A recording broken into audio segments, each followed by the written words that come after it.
James, how you doing? You all right? Yeah, I'm good, thank you. You? Good. Thanks for joining me. Listen, let's just get right into it. How was the Valentine's weekend? Well, it was this one was a bit different.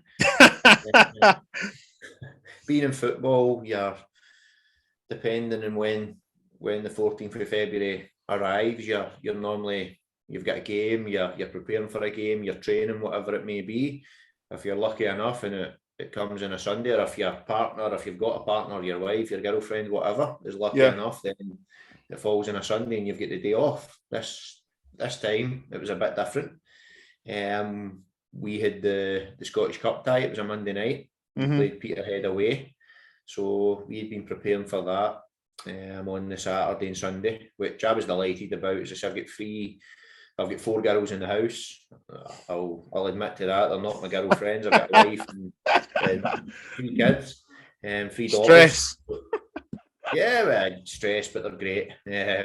So I had to try and do wee bits and pieces with the help of my sister-in-law, my sister, my mother-in-law, to get them their wee presents. But I was delighted I was going to Peterhead on Valentine's Day because it meant I didn't need to do anything else. We'd done the business in Peterhead. Got into the quarter-final of the Cup for, I believe, the second time in 10 years, if I remember that right. It wasn't a great performance by all means, but look, I've been to 2 Scottish Cup finals for Hibernian, and I can't remember too many good performances in the lead up to the finals, so it was just about getting through. All credit to Peterhead that night. I thought they were excellent, and it was a banana skin, hence the reason BBC were there. They were there to see an upset. They had been at Arbroath v Hibs the day before, hoping for an upset. So that's what you get. But we won 3-0 on the night. A bit more uncomfortable than we would have liked. 2 days later, I lost my job, so it wasn't the best Valentine's for my wife. And then the 2 days after that wasn't the best 2 days for me either. So it wasn't great this year. Hopefully next year's a bit better. Well, I hope and pray next year's a bit better. I'm more positive. James, we've been speaking, just talking about football and so on, and my opinion, young managers, they're encouraged and they're motivated. I think it's a different story when in a job, when employed. And when I say that, I mean, I'm going to use you as an example. I felt you were unlucky. Some may say it was warranted. In my opinion, I don't think it was warranted. However, football is about opinions, and that's why we love the sport. Did you see that coming? No, I'll be completely honest. And there were times in the season where potentially it could have happened. There were a horrendous night at Dens Park where we lost 5-0 to Ross County, which was Ross County's first win of the season, and that was a sore one. That wasn't acceptable for a club like Dundee. It wasn't acceptable for myself, for my staff, who have been absolutely wonderful throughout my full time. When I got the manager's job, I believe in 2019, June 2019, and with that staff, I had Matty, who was my video analyst with under 18s. I brought him in. Martin Harty was working with me with under 18s. Dave Mackay, who's a long-term friend, and he was a colleague at Livingston and someone who's a fantastic coach. Jerry Docherty, the physio, who's allowed me to walk with the knee injury, and Lorraine, like the people that were there, and all those people at the club, and I felt that we, that night, if someone had turned around and says, right, that's you, that night I could probably have accepted it, because looking at everyone that night, it was you know what, we were all down. The players were down, and to a man, the players were great with me. The players, they were fantastic in getting me promoted. The fans were fantastic with me as a player, as a captain, as a coach of the youth team, and as a manager. I felt like, and you're always going to get fans that are going to criticise. That's, as you say, that's the nature of football. I don't mind that at all. I actually like it, because if it was just so clean and nothing ever gets said, then it would be boring to me. So I enjoyed that. I didn't enjoy the criticism, but I enjoyed the back and forth. Can they turn it round? And they've lost a couple of games, and then when you do turn it around, they're saying, "Oh, you're getting things right." But being on the run of the 2 wins, I believe, and I got this from Michael Stewart on BBC. I hadn't even thought of it myself because my head's been. I've tried to take a little break and get myself right and spend time with my 3 girls. Mm-hmm. But when Michael Stewart said that we had lost one game in 6 and only 3 goals in that, it kind of hit home a little bit that you know, but we're doing okay. Now, let's put it into perspective before people jump on it. Well, we're still, when I left, we were second bottom in the league. Now, that's not good enough. That's not what we come up to do. But we had a fighting chance, more than a fighting chance. We had key injuries, Lee Ashcroft, who was a colossus for us. Yeah. And I'm a massive aid in getting us promoted last season. He was outstanding. He's now back and I'm delighted for him. Jordan Marshall, we had the COVID issues where we lost. We went to Aberdeen and Dave McKay was a sub, for example. So I'm not making excuses. Like, no.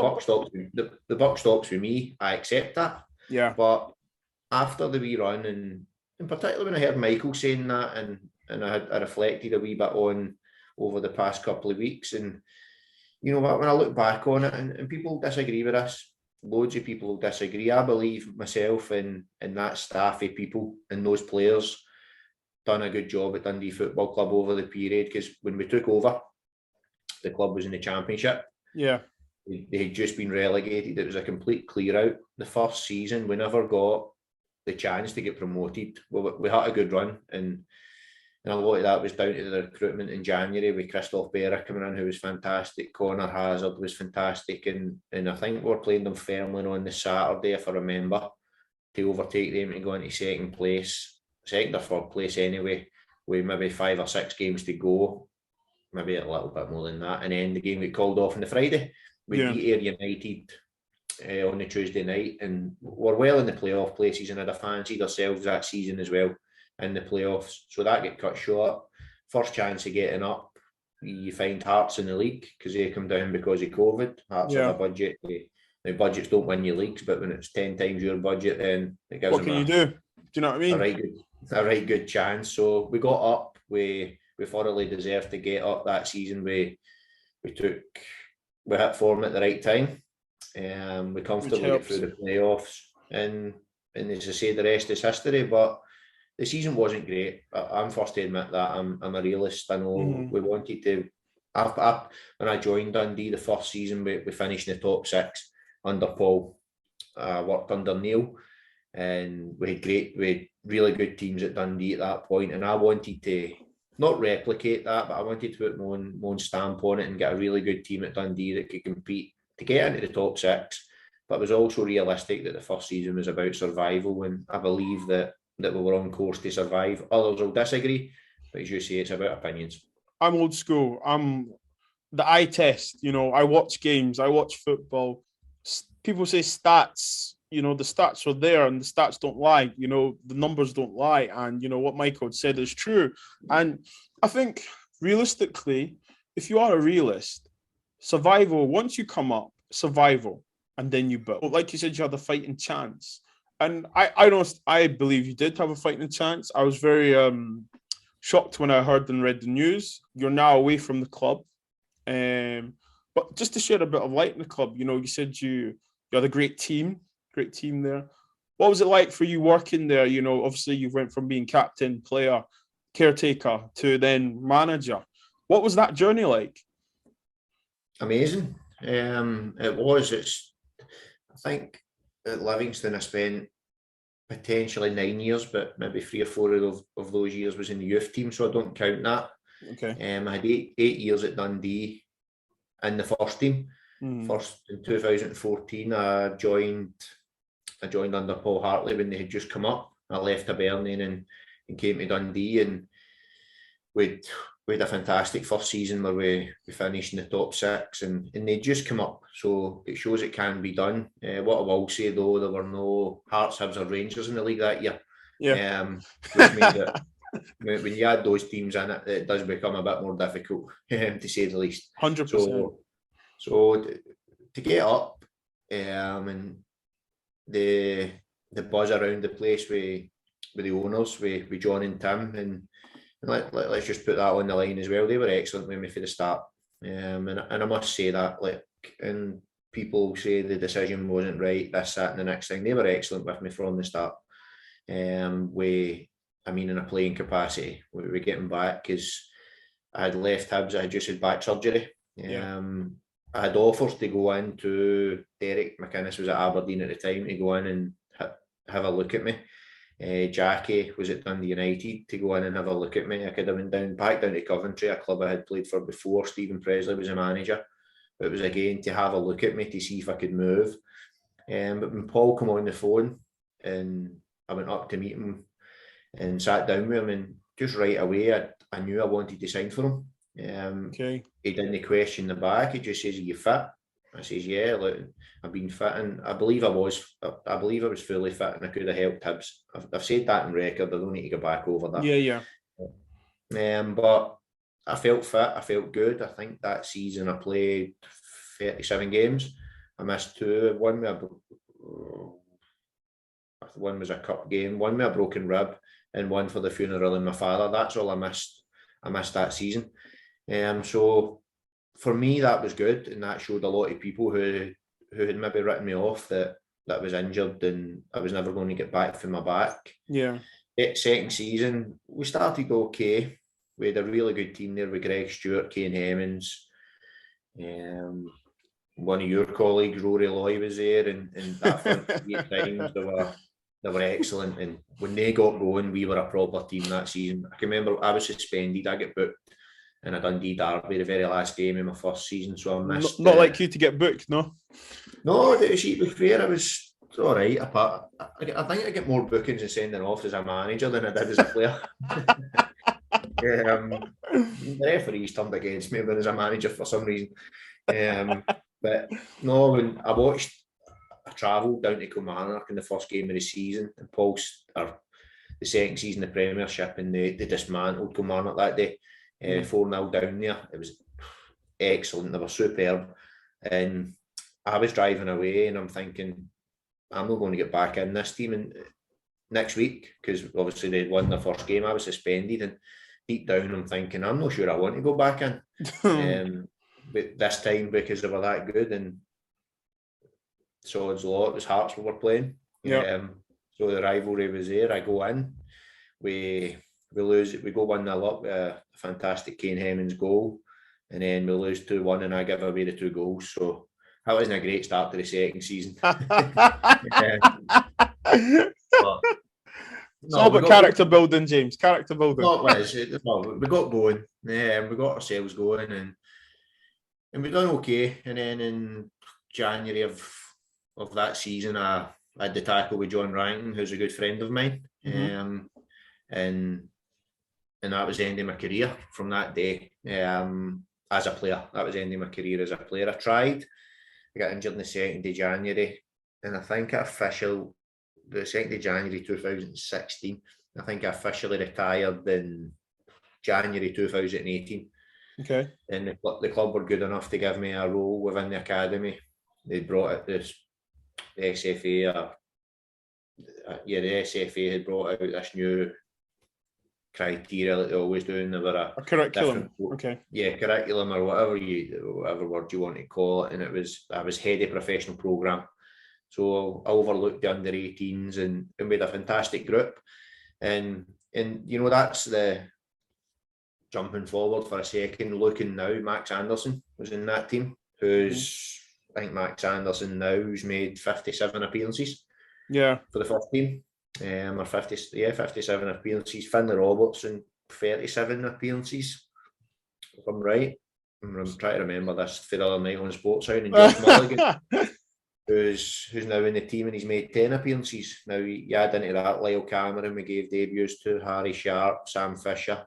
So there's maybe, I probably missed some out, and I apologise for that, but I'd say there's maybe between 8 and 10 of that under 18 team that Matty, Martin, myself all worked with that have made debuts, and they'll go on and have good careers for, maybe not for Dundee. I think some of them might go, no disrespect, might go higher. Some will have careers in other leagues, but that gives me great pleasure to have worked with that group, and a fantastic group. And then all of a sudden I got the call on a Sunday that the manager had been sacked and would have fancied taking the team for the last game of the season against St Mirren in the Premier League before they got relegated. They were already relegated, but before they went down. And you know what? I wasn't really too fussed about getting back into first team football, if I'm honest. I loved working with that age group, the under 18s, because they were just so keen to be professional footballers.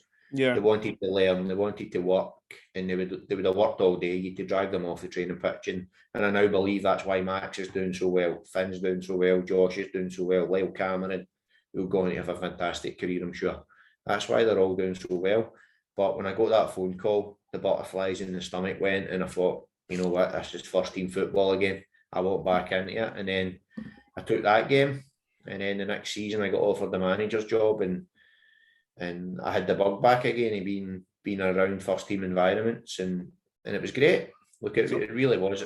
That night in Kilmarnock will live with me forever.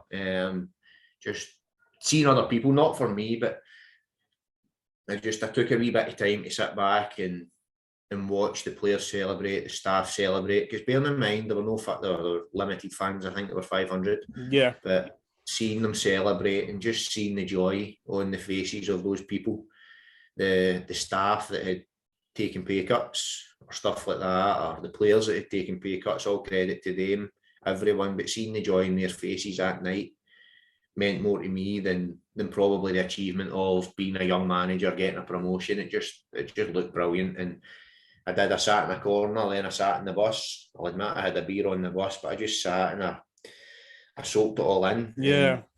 Sat with Dave Mackay and Martin Harty, all my staff, and we just sat and watched, and the players, what a journey. I think it took us about 6 hours to get from Kilmarnock to Dundee that night, because we just kept telling the driver to go a different road just so we could stay on the bus. So, it was brilliant.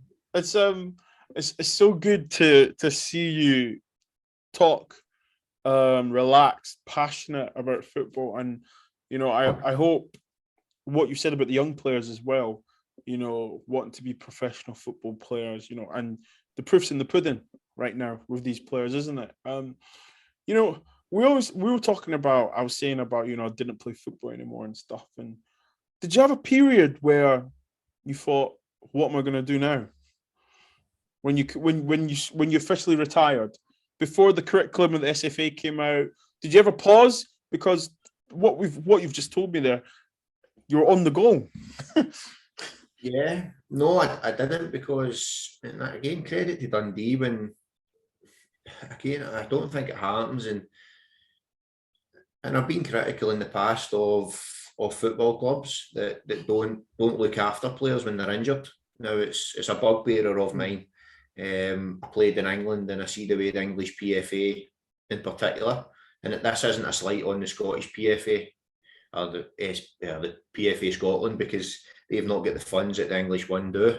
Yeah. But the way they look after members, former players, is exemplary, and it's fantastic what they do. Now up here, we spoke about a player in Callum Elliott, and I believe that Callum, I don't know if it ever did get resolved, but he went and got his own. He paid for his own surgery to get his knee fixed. Yeah. And I've heard a lot of stories about that, and it doesn't sit well with me, I'll be honest. And I believe no matter what, if a player gets injured at a football club, then that football club should look after the player. And I've been very, very lucky with Dundee. I've been very lucky with Hibs. That although I was still a Hibernian player, but even at Livingston, they were great with me, because let's be honest, I've been injury prone all my career, so I can talk about that. But yeah. Dundee offered me a new deal when I was in a straight leg brace. Now that's unheard of. They normally let that run out, but to me, that a lot of that was down to Paul, then Neil, and that to me showing that the club had a plan.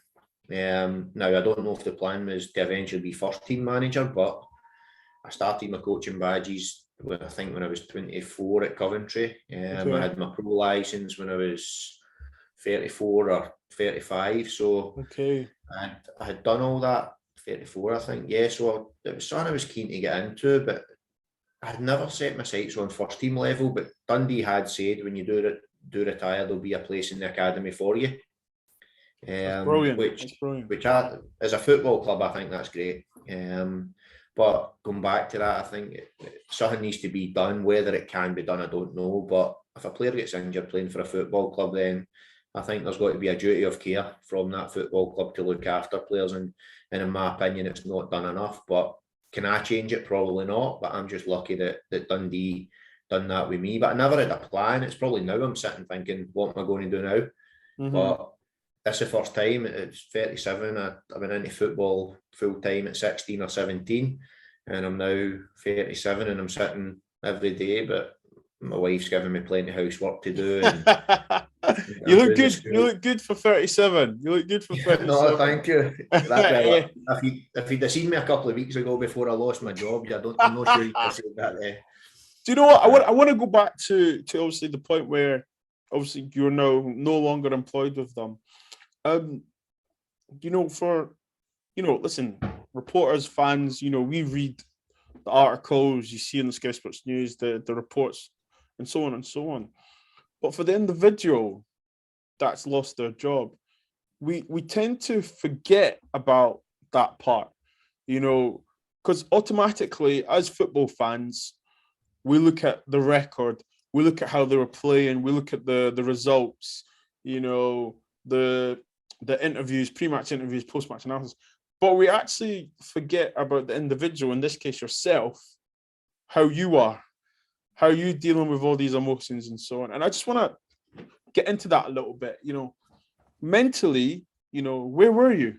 I think the overriding feeling at the start was shock. I was shocked when I heard. Partly because we had been out with, I don't know what will happen at the weekend. I don't know. I don't think Hearts will be at home. If they were at home, you'll be able to tell me if Hearts are at home at the weekend. But I think Hearts are away to Dundee United this weekend. Right, okay, so that's not going to change this weekend then. So apart from Celtic and Rangers, we were the only team to beat Hearts at Tynecastle. Yep. And we had. Can you say that again, James? Sorry. Say that again. Sorry. Out with Celtic and Rangers, we were the only team that beat Hearts at Tynecastle. So, and we'd also drawn with them there early in the season, but that's irrelevant really for the point I'm making. But 2 games, apart from the Peterhead game, the game before that, we went to Tynecastle, we won 2-1. Yeah, it was a good result, a very good result. Yeah, like as I say, only Celtic and Rangers have went and done that. Hearts are having a fantastic season. They're third in the league. They will finish third, in my opinion. I don't think they can be caught now. And to come up for the championship and do what they've done has been fantastic. As hard as that is for me to say. Yeah. No, I'm joking. Well, they've done great. And I think with Joe Savage getting in, they've recruited really well. So, but to go there and win, and then go to Peterhead and get into the quarter-final of the Scottish Cup, and as I said, I think it was only, or I believe it's only the second time in 10 years. Other time was with Paul. Paul Hartley. Two milestones, isn't it? Yeah, and look, I'll be honest, we got to the quarter-final of the League Cup this season as well, and we were very unlucky that night. We should have beat St Johnstone that night. We should have been out of sight by half-time. And again, my opinion, huge respect for Callum and what he's done, so I'm not down talking Callum, but we should have been out of sight that night. St Johnstone ended up winning the game. So when you look at that, 2 quarter-finals, when I left, we were second bottom in the league, and the team below us were the team that had won an unprecedented domestic double. I know. The season before. So yeah. I was shocked. As I say, that was the overriding thing. And then I came away and I spoke, and this is what's great about football, and it's the first time I've really had the experience of this. I've had injuries where people text you and call you, and I hope these people don't mind, but the phone calls I've had, the text messages I've had, like Derek McInnes spending an hour on the phone with me. Now, I've known Derek for a while, but not in what you would call a friendship way, where it's just a working football. And I think he's a fantastic manager, and the job he done at Aberdeen was outstanding. You just need to, without talking badly about Aberdeen, but you just need to look at them at the minute. Derek got them into Europe, I think 8 years in a row. So got them at numerous cup finals, him and Tony Dock. Again, Tony's phoned me, Derek's phoned me. You think all these, when I miss it, like, again, Callum Davidson, Malky Mackay, people, Davy Martindale, rivals, like people that I was fighting it out with. And that's not even getting into the people like Jack Ross, people like that. I know I'm sitting now whenever they'll say I'm name dropping, but and then all the players, like I think every single Dundee player, players from all over the place, texting and whatever, John Kennedy, people like that. And it actually made, it'll sound daft, but it was a comfort to hear those people like calling and giving you their regards and wishing you all the best. So I've done that for a couple of days because it took me a few days to get back to the messages, and I've still not get back to them all, and I apologise for that if anyone's waiting on one coming back. I'm sure they're not caring. But and then I just decided to switch off. I said, you know what, it's been, as I say, it's been non-stop, it's been hectic. I've been 4 days a week, potentially more sometimes if we had midweek games away for the family. My wife's got to look after 3 young daughters, take two of them to school, look after the other one, do all that on her own basically, with me being away, and we kind of stopped our lives for the football season, if I'm honest. And that's probably a lesson that I think I'll need to find a better balance when I do get back in, because one, I don't think it was healthy for my personal health, and certainly not for the relationships that I've got with my wife, my daughters, my mum, my brothers, my brother, my sisters, stuff like that, my close family. So that was tough at the time, but switching off of that was, and I just felt a weight lifting from my shoulders. Now, would I love to be taking the team at Fir Park tomorrow? Absolutely. So I'm not saying I wouldn't. I would love to be doing that, but the last couple of weeks, it's just been, I feel refreshed. I feel good. You look it. No, you're not the first to say that, because I think I was hardly sleeping. It's just everything goes through your mind, and when you lose, you suffer. There's no two ways about it. You suffer. When you win, you enjoy it for maybe 10, 15 minutes, and you're thinking, do I stick with this team for next week? Or we're going to Celtic Park, we're going to Ibrox, how do we approach this? So your mind's constantly going. There's something happening with a player. There's obviously COVID is going about. Now, football's nothing in comparison to COVID and the problems that COVID's caused. But when you put COVID into the football world, it's a lot, isn't it? Yeah, we were losing players and stuff like that. Now, when I mean losing players, I mean they weren't available. There were people losing family members. So you can't compare it. But just to put it in context, that was also going on at the same time. So stressful, like brain surgeons, knee surgeons, heart surgeons. That's a stressful job. Being a football manager, it's got its stresses, but it's also got great. Yeah, it's a great privilege to coach real good footballers and to engage with real good footballers and footballing people. It was a privilege for the years, but the last 2 weeks I've realised just how much I put into it, and I regret it a wee bit because I've missed out on my 3 daughters growing up a wee bit. I've relationships where I've not quite been able to see as many people as I would normally see.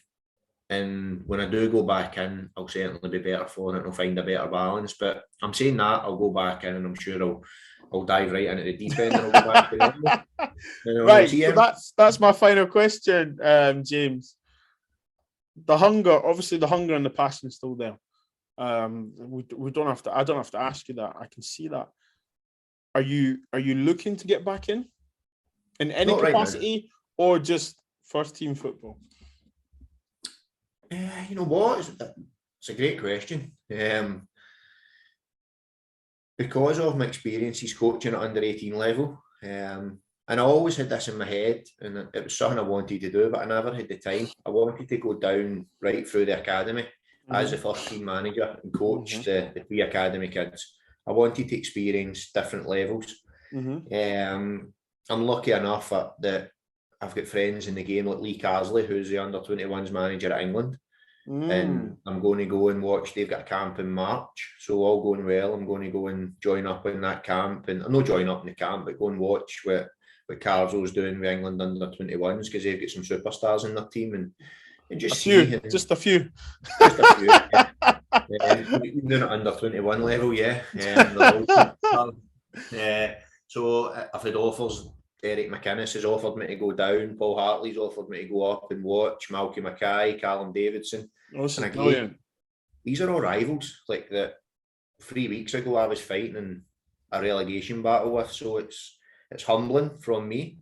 I'm sure John Kennedy at any point I can go into Celtic and watch them. So it's Michael Beale at Aston Villa, who I struck up a relationship with. It's all name dropping. Nice guy, by the way. Really nice guy. He's great, fantastic coach. I'm no name dropping because I'm just, you ask the question and I'm answering. And I'll get round to doing that. Because me and you could go for a coffee as well before you do anything, so don't worry. I'll help you make a decision. Hey, let's make it a beer. Happy days. Yeah. No, so like I done a wee bit on. I done the VAR on Sportsound the other night with Richard, and I loved it. I don't know if I was any good, but I loved the experience. I'd done Sportscene a couple of times, and I really enjoyed that. I was a player at the time, so it was a bit difficult to give your honest opinion. But now you can say what you want. I can't wait to get back on now. They're all the ones that give me grief. No, but so I'm going. I promised not just myself, but my wife and my mum in particular. I promised I'll take the time. I'm going to get my knee sorted, because that's something that's been lingering and it's been needing done. So as soon as I can get that done, I'm going to go and it has been a big hindrance for me.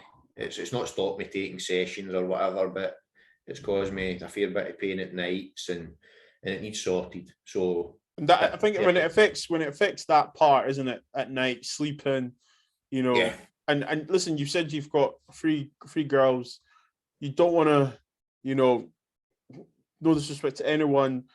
You want to be able to run after your girls, don't you? You want to. I love football. I've been in football all my adult life, but my girls are my life. So I want to be able to, as you say, go to the park with the girls, take the girls places, and then without exaggerating, like there's plenty of people that know enough about it at the minute, and the medical side of it, that my knee is in a bad way, so it needs fixed. And it's a good chance for me now to go and get that done. And then, you know what, I'll be open to anything that pops up, because I'm not finished with football. I'm certainly not finished. Now, I don't know in what capacity. I love first team. I love the under 18s. Darren Day is a really good friend of mine, and he's in at Celtic B, a fantastic coach as well. I worked a lot with Darren, and he loves working at that level. But Darnell, 100% Darnell going and be a first team manager. Kevin Thompson I've seen working as well, who again is doing very, very well at Kelty, and Gary Irvin, who worked with me, is doing very well at Forfar. So it's great seeing that, and I love that. I love seeing people that I like, that I respect, that I worked with doing really well. So, but on the back of that, it gives me that burning desire that I can get back in and do well. And let's, at the end of the day, and for what people want to say, I got sacked, and we were in a relegation battle. We come up through the playoffs against Kilmarnock, who had been in the Premier League for 28 years. We won that playoff comfortably. I don't think MD can disagree with that. Yeah, 100%. We got the club back up. No blowing. I can't swear, so I can't say I'm no blowing smoke up no one. But to get manager of the season in the championship, and look, I feel proud about that. There's a lot of things to be proud of, and I'm walking away for Dundee now and reflecting on that, and done. You know what?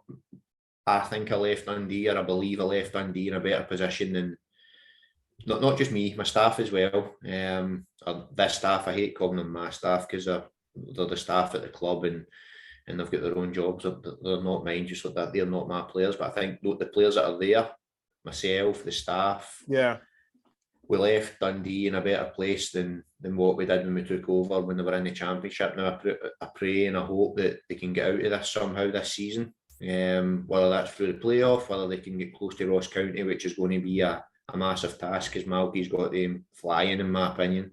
He's done a fantastic job up there. But I'd love to see Dundee stay up. Because I think they've got a game in hand, haven't they? Yeah, they've got a game in hand against St Mirren, where they can leapfrog St Johnstone. So look, if it comes down to the playoff, they've got experience of that. And I'd fancy them in that as well. And look, I'm not bitter. I hope they go to Fir Park tomorrow and win. That's just, I'm only 2 weeks out of that club. I signed all those players apart from Cammy Kerr and Paul McGowan. So I gave all those young lads their debuts. So like, I'm desperate for them to do well. And it doesn't bother me who the manager is. Like, I've got great relationships at that club still, with the staff, with the players, and I'd love nothing more than them to get out of trouble. So, but I've rambled on. To get back to your question, there's no doubt about it that as soon as this knee's sorted, and when I'm fed up doing housework, I'll be desperate to get back into football, and I'll get back in at some level, I'm sure. And from hearing what you've just said, I hope and pray that you do get back in, because you're a great story, James, and it's inspirational for young men and women who want to coach, to encourage the confidence to be able to say, hey, no, actually, okay, this didn't work, but I'm ready for another new project. So I thank you for joining me. I did tell you it was going to be 10 minutes, but hey ho. Enjoyed it that much. I could sit here for another hour. It's been great. Oh no, that's a pleasure, very pleasure. I take that as a massive compliment. Thank you so much for joining me, and I wish you all the best. No, thanks for having you, and well done on your work. I really do enjoy listening to it, and I hope it goes well for you. Thank you very much.